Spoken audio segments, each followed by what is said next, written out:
Hi friends, welcome back to my channel. ఇవాల్టి top interesting movie news ఏంటో చూద్దాం. మరి బాహుబలి ది ఎపిక్ టీజర్ విడుదలయ్యింది. బాహుబలి 2 పార్ట్లను కలిపి ఒకేసారి విడుదల చేస్తున్నట్లు చిత్ర నిర్మాత సంస్థ వెల్లడించింది. ఈ ఏడాది అక్టోబర్ 31 న ఈ మూవీ థియేటర్ లో సందడి చేయనుంది. ప్రభాస్ రానా కాంబినేషన్ లో రాజమౌళి దర్శకత్వం వహించిన బాహుబలి 1-2 సినిమాలు రికార్డులు బద్దలు కొట్టిన సంగతి తెలిసిందే.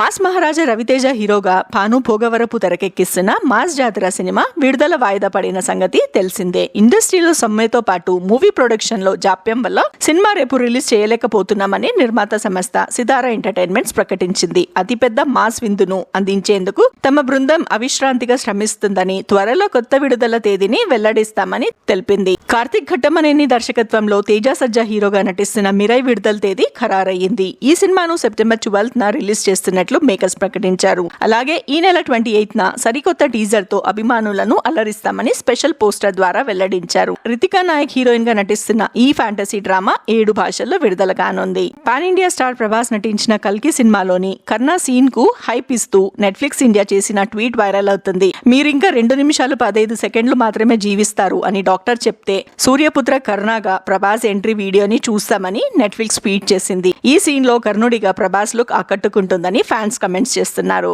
రజనీకాంత్ నటించిన కూలీ ప్రపంచ వ్యాప్తంగా 500 crores పైగా కలెక్షన్ రాబట్టినట్లు సినీ వర్గాలు తెలిపాయి. విడుదలైన 11 రోజుల్లోనే ఈ ఘనత సాధించినట్లు పేర్కొన్నాయి. మరోవైపు ఎన్టీఆర్, రితిక్ నటించిన వాటు ప్రపంచవ్యాప్తంగా 327 crores పైగా వసూలు చేసినట్లు వెల్లడించాయి. తెలుగులో ఈ మూవీ 62.10 crores గ్రాస్ కలెక్ట్ చేసిందని తెలిపాయి. మరి ఇలాంటి ఇంట్రెస్టింగ్ న్యూస్ కోసం please subscribe to my channel.